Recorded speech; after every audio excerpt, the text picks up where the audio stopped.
Hello friends, welcome back to my channel. मैं हूं आपकी फ्रेंड वर्षा। आज की इस वीडियो में हम बात करेंगे बीएड एंट्रेंस एग्जाम के जीके के प्रैक्टिस सेट की। स्टार्ट करते हैं वीडियो को। आपको वीडियो पसंद आए तो वीडियो को लाइक कीजिए, फ्रेंड्स के साथ शेयर कीजिए और किसी भी तरह की कोई भी क्वेरी हो तो प्लीज जरूर बता सकते हैं। आप टेलीग्राम ग्रुप को भी ज्वाइन कर सकते हैं और अपनी क्वेरी को वहां भी पूछ सकते हैं। स्टार्ट करते हैं क्वेश्चन को। देखिए, यहाँ पे क्वेश्चन हमने हिंदी इंग्लिश दोनों में लिए हैं तो आपको आसानी होगी पढ़ने में। फर्स्ट है, निम्नलिखित में से किस गवर्नर जनरल को भारतीय प्रेस का मुक्तिदाता कहा जाता है? तो आपको बताना है भारतीय प्रेस का मुक्तिदाता किस गवर्नर जनरल को कहा गया है। Lord William Bentinck, sir Charles Metcalfe, Lord Auckland या फिर लॉर्ड एलन बोरे? बताइए।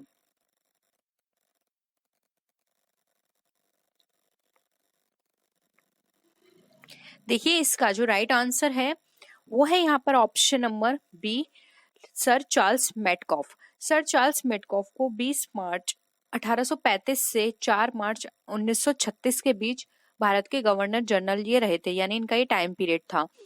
उन्होंने प्रेस को पूर्ण स्वतंत्रता दी थी। सिर्फ यही कारण था जिसके कारण इनको प्रेस का मुक्तिदाता कहा जाता है। तो आप याद रखिए, इन्होंने प्रेस को पूर्ण स्वतंत्रता दी थी कि इनको किसी का फोर्स नहीं है, जो भी न्यूज है उसको पब्लिश करने में इनको पूर्ण स्वतंत्रता है। ये किसी के भी दबाव में आके कोई भी पब्लिश नहीं करेंगे न्यूज। तो एक तरह से इनको स्वतंत्रता प्रदान की थी, इसलिए इनको प्रेस का मुक्तिदाता कहा जाता है। तो ऑप्शन बी यहाँ पे हमारा राइट आंसर है। नेक्स्ट क्वेश्चन है, अंग्रेजी संसद में भारत सरकार अधिनियम कब पारित हुआ? 1852, 1856, 1858 या 1860? बताइए। अंग्रेजी संसद में पास करने की बात की जा रही है, यहाँ पर ध्यान रखिएगा। देखिए, इसका जो राइट आंसर है वो है ऑप्शन सी, 1858 में अंग्रेजी संसद के अंदर भारत सरकार अधिनियम जो है वो पास किया गया था। तो ऑप्शन सी यहाँ पे हमारा राइट है। नेक्स्ट क्वेश्चन है, भारतीय राष्ट्रीय कांग्रेस का 1896 का जो अधिवेशन था निम्नलिखित में से किसके लिए विख्यात है, यानी कि क्यों फेमस हुआ था, ये आपको बताना है। ऑप्शंस हैं यहाँ पर। पहली बार राष्ट्रगान गाया, यानी कि द नेशनल एंथम वाज संग फॉर द फर्स्ट टाइम। पहली बार राष्ट्रीय गीत गाया, पहली बार तिरंगा लहराया गया या फिर इनमें से कोई नहीं? बताइए।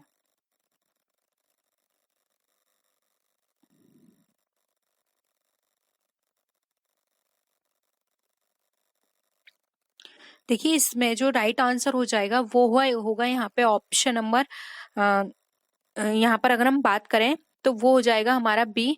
यहाँ पर पहली बार राष्ट्रीय गीत गाया गया था। अब हमारा राष्ट्रीय गीत क्या है? वो है वंदे मातरम। और ये भी पूछा जा सकता है कि वंदे मातरम किसने लिखा है? तो ये लिखा है हमारा बंकिम चंद्र चटर्जी के उपन्यास आनंद मठ का ये एक अंश है और उनके द्वारा लिखा गया है। अब यहाँ पर ये भी क्वेश्चन पूछा जा सकता है कि जो हमारा राष्ट्रीय गान है वो हमारा राष्ट्रीय गान कब बना? 1937 में ये वंदे मातरम को राष्ट्रीय गान बनाया गया था। ठीक है, तो ये कुछ और अदर इन्फॉर्मेशन है, इनको भी आप याद रखिएगा। तो यहाँ पे ऑप्शन बी हमारा राइट आंसर हो जाएगा। पहली बार राष्ट्रीय गीत गाया गया था 1896 के अधिवेशन में, इसलिए ये फेमस है। ठीक है, नेक्स्ट क्वेश्चन देखिए, समुद्री व्यापार के संदर्भ में करताज व्यवस्था का उपयोग किसके द्वारा किया जाता था? डच के द्वारा, फ्रांसीसी, अंग्रेज या पुर्तगाली?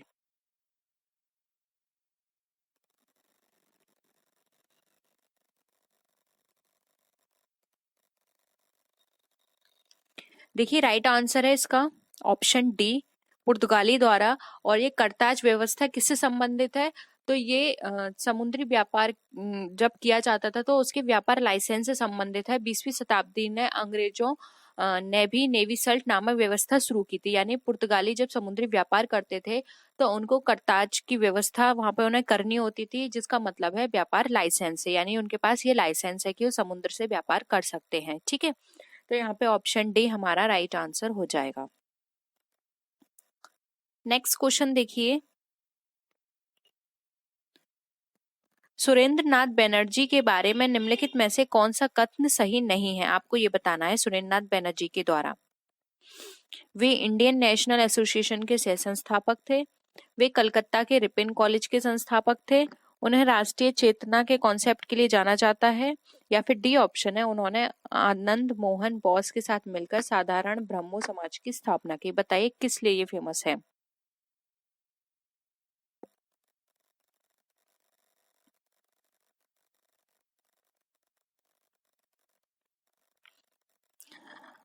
इसमें सही नहीं बताना है, ये याद रखिएगा।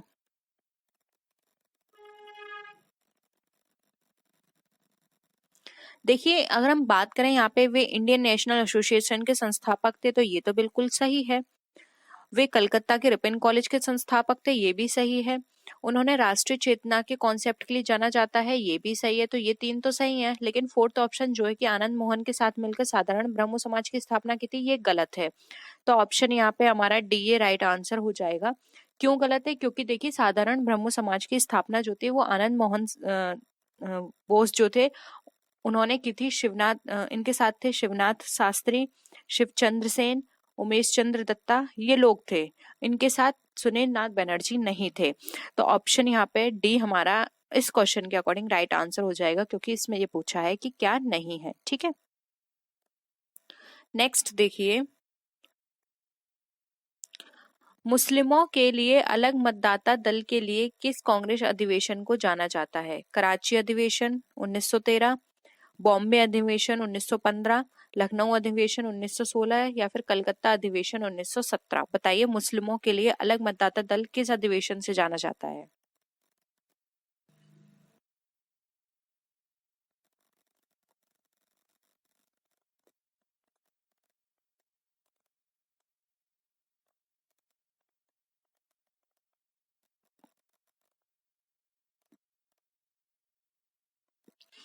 देखिए, अगर हम यहाँ पर मुस्लिमों के लिए अलग मतदाता दल की बात करें, तो ये हुआ था हमारा लखनऊ अधिवेशन 1916 में। इसमें जो हमारा कांग्रेस का जो अधिवेशन थे वो दो पार्ट में डिवाइड हो गए थे, गरम दल और नरम दल। ठीक है, तो यहाँ पर ये दो पार्ट में डिवाइड होने के कारण यहाँ पे अलग अलग मतदाता दल की व्यवस्था की गई थी। और अगर हम बात करें इस अधिवेशन के अध्यक्ष कौन थे, तो इनके अध्यक्ष थे अंबिका प्रसाद मजूमदार। ठीक है, ये भी आप याद रख लीजिए, हो सकता है पूछ लिया जाए कि लखनऊ अधिवेशन 1916 जो था उसके अध्यक्ष कौन थे, तो उसके अध्यक्ष थे अंबिका प्रसाद मजूमदार। और इस क्वेश्चन के अकॉर्डिंग राइट आंसर है सी, लखनऊ अधिवेशन 1916। नेक्स्ट है, स्वतंत्रता आंदोलन के दौरान रविन्द्रनाथ टैगोर ने नाइटहुड की उपाधि किस घटना के विरोध में वापस कर दी थी? बंगाल विभाजन, जालियांवाला बाग हत्याकांड, भगत सिंह राजगुरु और सुखदेव का मृत्युदंड या फिर उपरोक्त में से कोई नहीं।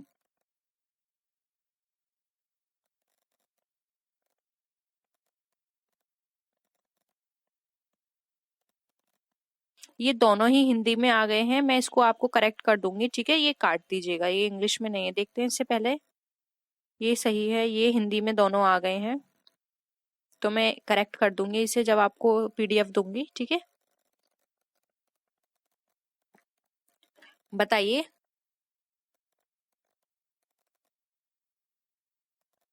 देखिए, इसका जो राइट आंसर हो जाएगा कि स्वतंत्रता आंदोलन के दौरान रविन्द्रनाथ टैगोर ने नाइटहुड की उपाधि किस घटना के विरोध में वापस करी थी, तो वो था जालियांवाला बाग हत्याकांड। आप सबको पता होगा कि जालियांवाला बाग हत्याकांड कब हुआ था, क्योंकि इसकी डेट भी एग्जाम में पूछी जाती है। तो आप नोट कर लीजिए, 13 अप्रैल 1919 में हुआ था ये हत्याकांड। और इस हत्याकांड से आहत होकर उन्होंने अपनी नाइटहुड की उपाधि को वापस कर दिया था। और इसके संदर्भ में उन्होंने एक पत्र भी लिखा था। तो ये भी पूछा जा सकता है कि जो रविन्द्रनाथ टैगोर थे उन्होंने वो पत्र किसके लिए लिखा था। आप ये भी नोट कर लीजिए, उन्होंने ये पत्र लिखा था लॉर्ड चेम्सफोर्ड को। ठीक है, तो ये कुछ और इन्फॉर्मेशन है, ये भी नोट कर लीजिए कि 13 अप्रैल 1919 को हुआ था। एक पत्र भी लिखा था लॉर्ड चेम्सफोर्ड को। और रविन्द्रनाथ टैगोर ने 1915 में ब्रिटिश सरकार को अपनी ये उपाधि वापस कर दी थी। सॉरी, 1915 में तो उनको सम्मानित किया गया था, लेकिन इससे आहत होकर 1919 में उन्होंने अपनी ये उपाधि उनको वापस कर दी थी। मिला कब था? 1915 में। ठीक है, नेक्स्ट देखिए, भारत में पहली यूरोपीय बस्ती किस स्थान पर स्थापित की गई? कोच्चि, चिंसुरा, सूरत या फिर चेन्नई।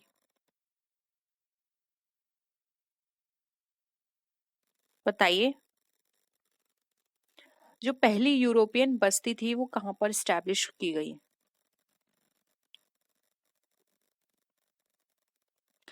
देखिए, ये स्टैब्लिश की गई थी कोच्चि में, और केरल के एर्नाकुलम जिले में स्थित कोच्चि फोर्ट भारत में पहली यूरोपीय बस्ती थी। और यह पूरी तरह किससे घिरा हुआ था? जल से घिरा हुआ स्थान था। यहाँ कोच्चि के दक्षिण पश्चिम में स्थित है। ठीक है, तो ये भी याद रख लीजिए। इस तरह से भी पूछा जा सकता है कि जल से घिरा हुआ स्थान कोच्चि का कौन सा है, तो वो है केरल के एर्नाकुलम। एर्नाकुलम, देखिए ऐसे लिखेंगे इसे, एर्नाकुलम। ठीक है, एर्नाकुलम जिला है, वहां पर ये बस्ती को स्टैब्लिश किया गया था, जो कि पहली यूरोपीय बस्ती थी। ठीक है, नेक्स्ट देखिए, निम्नलिखित में से किस राज्य ने अंग्रेजों को मुक्त व्यापार के लिए सुनहरा फरमान जारी किया? हैदराबाद, बीजापुर, गोलकोंडा, अहमदनगर। बताइए।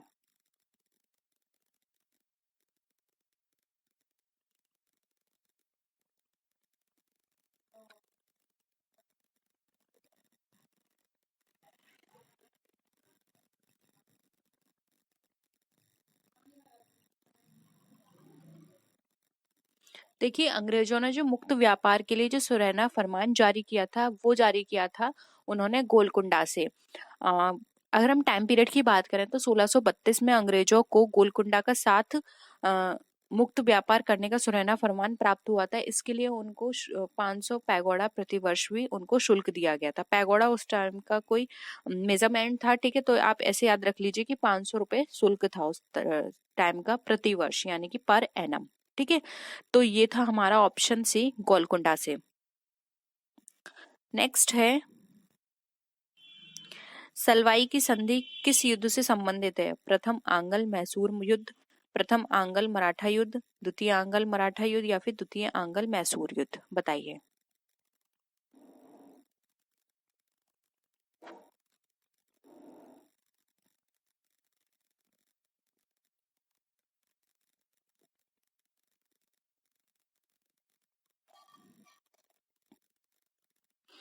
देखिए, सलवाई की जो संधि थी वो हमारी प्रथम आंग्ल मराठा युद्ध से संबंधित थी, तो ऑप्शन बी यहाँ पे हमारा राइट आंसर हो जाएगा।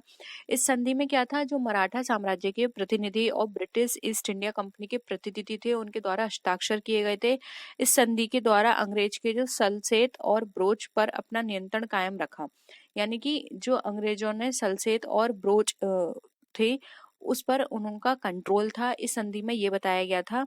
और इस संधि को कब किया गया था? तो ये किया गया था इस संधि को प्रथम आंग्ल मराठा युद्ध के बाद 17 मई 1982 को, वो 1782 में। ठीक है, तो टाइम पीरियड भी नोट कर लीजिए, पूछा जा सकता है एग्जाम में। 17 मई 1782, 19 नहीं है, 1782 है। ठीक है, तो यहाँ पर ऑप्शन बी राइट आंसर है, प्रथम आंग्ल मराठा युद्ध, और ये संधि की गई थी 17 मई 1782 में। ठीक है, नेक्स्ट देखिए, 1802 में ब्रिटिश ईस्ट इंडिया कंपनी के साथ बसाई की संधि पर किसने हस्ताक्षर किए? बाजीराव द्वितीय ने, बाजीराव प्रथम ने, सुल्तान बहादुर ने, या उपरोक्त में से कोई नहीं?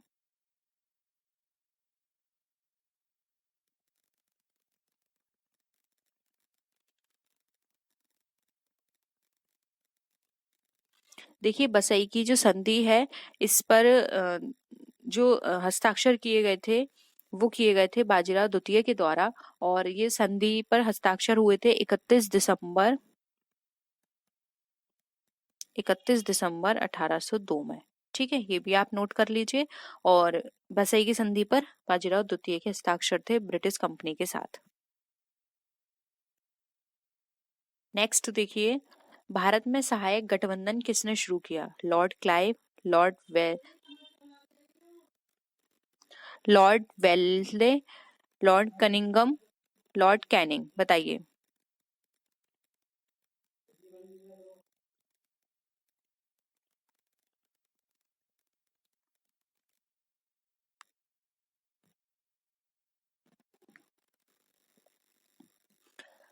बताइए क्या होगा इसका आंसर? देखिए, भारत में जो सहायक गठबंधन था वो शुरू किया था लॉर्ड वेलेस्ले ने। और वे आप अगर टाइम पीरियड इनका नोट करना चाहते हैं तो नोट कर लीजिए, 1798 से लेकर 1805 तक गवर्नर जनरल रहे थे, और हैदराबाद का निजाम इसमें सबसे पहले शामिल हुआ था। हाँ, ये क्वेश्चन जरूर पूछा जाता है कि सहायक गठबंधन में सबसे पहले कौन शामिल हुआ था, तो वो थे हैदराबाद का निजाम। इसके मैसूर और अवध के नवाब भी इसमें शामिल हुए थे, लेकिन सबसे पहले शामिल हुए थे हैदराबाद के निजाम। ठीक है, तो ऑप्शन यहाँ पे बी राइट आंसर हो जाएगा, लॉर्ड वेलेस्ले। नेक्स्ट देखिए, किस चार्टर अधिनियम के द्वारा ईस्ट इंडिया कंपनी के एकाधिकार को समाप्त किया गया था? चार्टर अधिनियम 1793, चार्टर अधिनियम 1813, चार्टर अधिनियम 1833 या फिर चार्टर अधिनियम 1853, बताइए।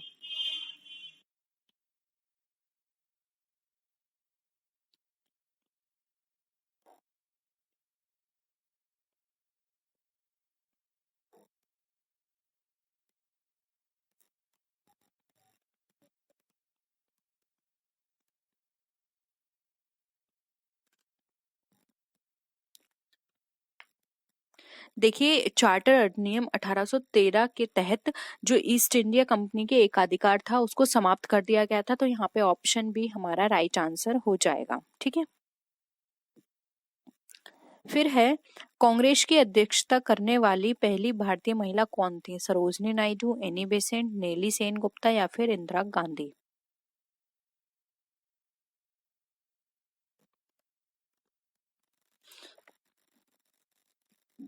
बताइए क्या होगा आंसर।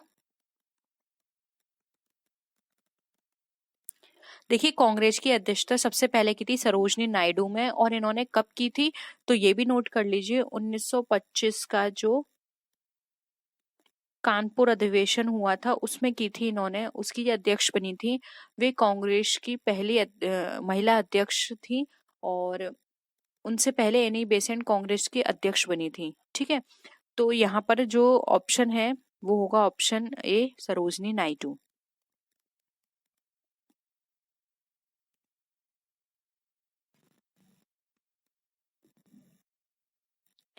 नेक्स्ट है, all India trade union Congress की स्थापना में किसने महत्वपूर्ण भूमिका निभाई? वसव सिंह, सुधोप बनर्जी, लाला लाजपत राय या फिर अशोक मेहता? बताइए। ऑल इंडिया ट्रेड यूनियन की यहाँ पे बात हो रही है।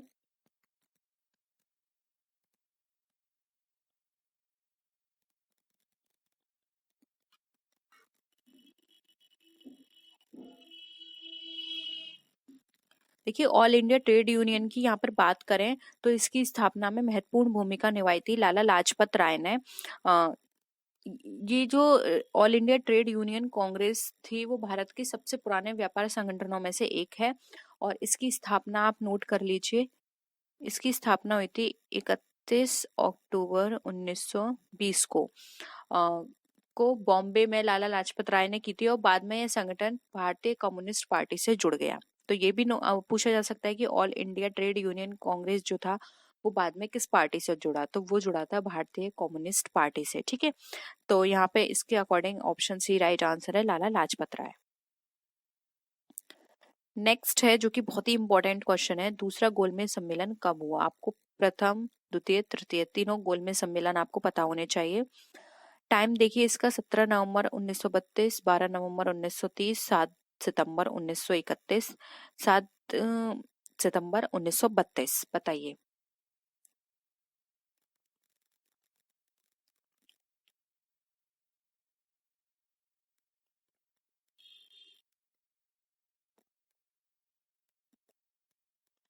देखिए, यहाँ पे द्वितीय गोलमेज सम्मेलन की बात की गई है, तो वो है हमारा 7 सितंबर 1932, वो 31, और 30 में हमारा प्रथम हुआ था, 32 में वो 31 में दूसरा हुआ था, और 32 में तीसरा हुआ था। तो यहाँ पे दूसरे की बात की गई है, तो वो है 7 सितंबर 1931। ऑप्शन सी यहाँ पे हमारा राइट आंसर है।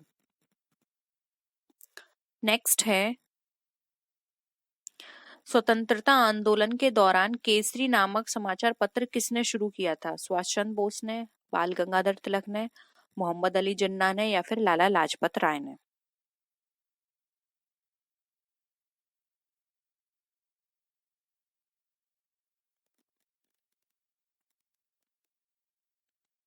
बहुत ही इंपॉर्टेंट है ये केसरी नामक समाचार पत्र, आपने पहले भी सुना होगा बहुत बार इसके बारे में। देखिए, ये समाचार पत्र जो शुरू किया था वो किया था बाल गंगाधर तिलक ने 1881 ईस्वी में। और केसरी अखबार जो है मराठी में प्रकाशित होता था, जबकि मराठा अखबार जो है अंग्रेजी में प्रकाशित होता था। तो ये भी पूछा जा सकता है कि केसरी जो है वो किस भाषा में प्रकाशित होता था, तो वो होता था मराठी में। और जो मराठा अखबार था वो हमारा अंग्रेजी में प्रकाशित होता था। ठीक है, तो यहाँ पे ऑप्शन बी हमारा राइट आंसर है।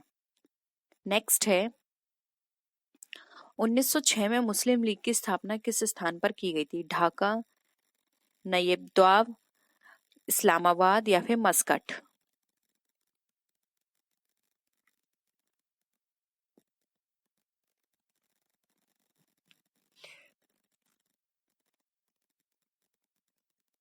देखिए, 1906 में मुस्लिम लीग की स्थापना जो हुई थी वो हुई थी ढाका में।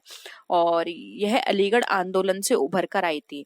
और इसका जो मुख्य उद्देश्य की बात करें तो वो था अधिकारों की रक्षा करना। ठीक है, और ये 1906 में हुई थी, ये आपको पता ही है। पूछा जा सकता है ऑल इंडिया मुस्लिम लीग की स्थापना कब हुई, तो ये हुई थी 1906 में ढाका में। अधिकारों को रक्षा करने के लिए हुई थी और ये अलीगढ़ आंदोलन से उभर कर आई थी। ठीक है, तो ऑप्शन ए यहाँ पे हमारा राइट आंसर है। अगर आपको क्वेश्चंस अच्छे लग रहे हैं, वीडियो पसंद आ रही है, तो प्लीज वीडियो को लाइक करना मत भूलिएगा। नेक्स्ट है, 1924 से 25 के वैकोम सत्याग्रह में किसने महत्वपूर्ण भूमिका निभाई? टी के माधवन, मूलूर एस पद्मनाभ पनिक्कर, बलराम वर्मा, या फिर के केलाप्पन?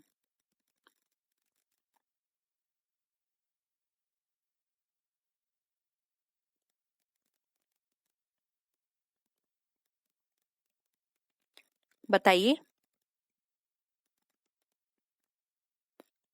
देखिए, 1924 से 25 के बीच जो बैकॉम सत्याग्रह हुआ था, इसमें जो महत्वपूर्ण भूमिका निभाई थी वो निभाई थी के केलापन ने।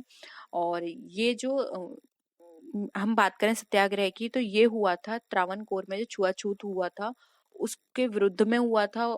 और ये गुरुवायूर इस आंदोलन के प्रमुख नेता थे। तो ये भी पूछा जा सकता है कि इसके प्रमुख नेता कौन थे, तो वो थे गुरुवायूर। और उन्होंने गांधी जी की प्रार्थना पर अनशन समाप्त कर दिया था। जब इनका अनशन बहुत लंबा चला था, तो गांधी जी ने इनसे प्रार्थना की थी, और गांधी जी की प्रार्थना पर इन्होंने अपना अनशन क्या था, समाप्त कर दिया था। तो ऑप्शन डी यहाँ पे के केलाप्पन हमारा राइट आंसर हो जाएगा।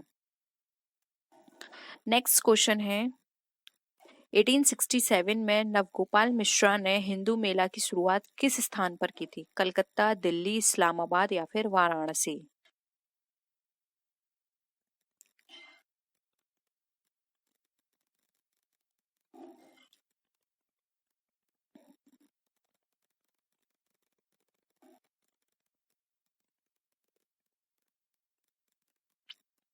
देखिए, अगर हम बात करें हिंदू मेला की, जो कि 1867 में हुआ था, नवगोपाल मिश्रा ने किया था, और इसकी स्थापना की गई थी कलकत्ता में।